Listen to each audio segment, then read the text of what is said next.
औरंगजेब पर शुरू हुआ विवाद थमने का नाम नहीं ले रहा है।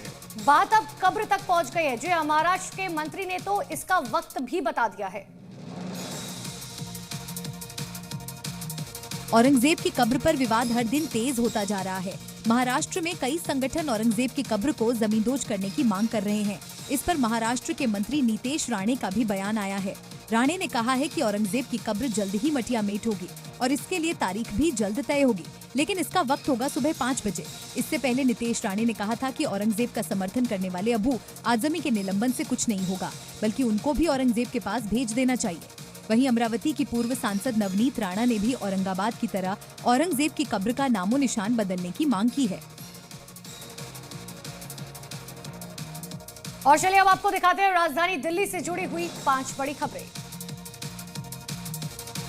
राजधानी दिल्ली में अवैध बांग्लादेशी और रोहिंग्या मुसलमानों के खिलाफ कार्रवाई तेज हो गई। इस बीच दिल्ली सरकार में मंत्री आशीष सूद का बड़ा बयान सामने आया। उन्होंने अवैध घुसपैठियों को देश के लिए खतरा बताया और कहा कि रोहिंग्या और बांग्लादेशियों को लॉजिस्टिक सपोर्ट करने वालों के खिलाफ भी सख्त कार्रवाई होगी।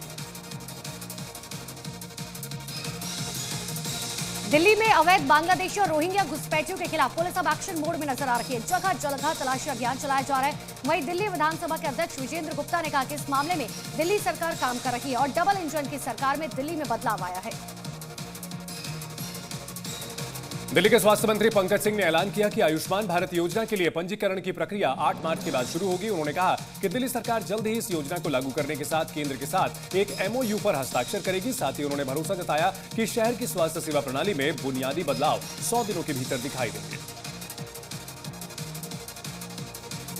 दिल्ली में रमजान पर सुरक्षा व्यवस्था बनाए रखने के लिए पुलिस एक्शन मोड में नजर आ रही है। पूर्वी जिले के DCP अभिषेक धानिया के नेतृत्व में सामुदायिक सुरक्षा सुनिश्चित करने के लिए रात में नाकेबंदी बढ़ा दी गई, जिसके बाद पुलिस की टीम लगातार गश्त करती हुई दिखाई दी। पुलिस वालों ने कई इलाके में जाकर वहां के हालात का जायजा लिया।